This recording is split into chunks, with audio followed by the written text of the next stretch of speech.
dürüst siyaset, gerçek adalet şiarıyla partimizi bir yıl önce kurduk.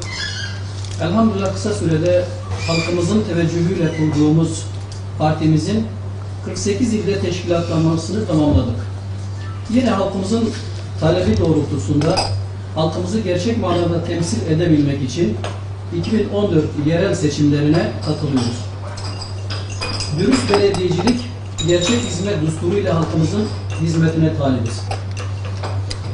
Belediyelerimizin dürüst idarecilere ve başkanlara, şehirlerimizin ve halkımızın da gerçek hizmete ihtiyacı var. Halkın içinden gelen dürüst adaylarla halkımıza, şehrimize beklenen, arzulanan gerçek hizmeti getireceğiz inşallah. Belediyeleri halkın belediyesi yapacağız. Şehirlerimiz, halkımız hizmetle tanışacak, eşe, dosta, yandaşa hizmet dönemini sonlandıracak. Halka hizmet dönemini başlatacağız. Şehirlerimiz, halkımız hizmetin en iyisine layıktır şüphesiz. Peygamber Efendimiz'in bir hadisinde geçtiği şekliyle toplumda iki sınıf insan vardır. Onlar düzelirse toplum düzelir. Onlar bozulursa toplumda bozulur denilmektedir. Bunlar hadisin deyimiyle el-umara vel-ulema, amirler yani idareciler ve yöneticiler ve alimlerdir. Toplumun idaresine o toplumun en dürüst ve güvenilir kişileri gelirse toplumdaki her türlü olumsuzluğu giderir. Temiz bir toplum, temiz bir yönetim oluşturur. Şehirlerimizin belediyeleri yetim malı gibi koruyacak, kollayacak yöneticilere ihtiyacı vardır. Eskiden belediye başkanlarına şehrin emin kişisi, güvenilir kişisi anlamına gelen şehremini derlerdi. Şehrin mülki amiri, şehrin emiri, belediye başkanı şehrin emini idi. İslam coğrafyasında belediye başkanına verilen şehremini adı çok şey ifade ediyor. Yaşanılır temiz bir şehir için, huzurlu bir toplum için, gençlerimizin geleceği için, halkımızın hürriyeti için, hür davanın hür adayları olarak yerel yönetimlere talibiz. Dürüst, adil ve hizmete talip adaylarla şehirlerimizin, halkımızın geleceğini inşa etmek istiyoruz. Belediyeler partizanlık yeri değil, halka hizmet alanlarıdır diyoruz ve adil, dürüst, şeffaf bir yönetim sözü veriyoruz.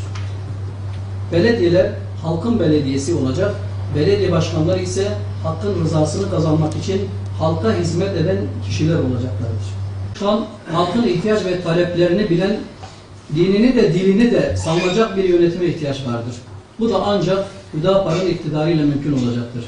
İdeolojik amaçlarını, kişisel, örgütsel ve partisel çıkarlarını halkımızın menfaatinden üstün görmek gerçek manada hizmeti getirmez. Batmanımız, halkımız hizmetin en iyisine layıktır. Rüşvetin, haracın, yandaşlığın olmadığı adil, tarafsız bir belediyeciliği hak ediyor.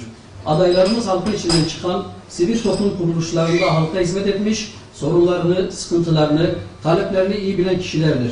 Halkımızın ihtiyaçlarını ve sıkıntılarını gidermek için karşılık beklemeden çaba harcayan, çalışkan ve fedakar kişilerdir.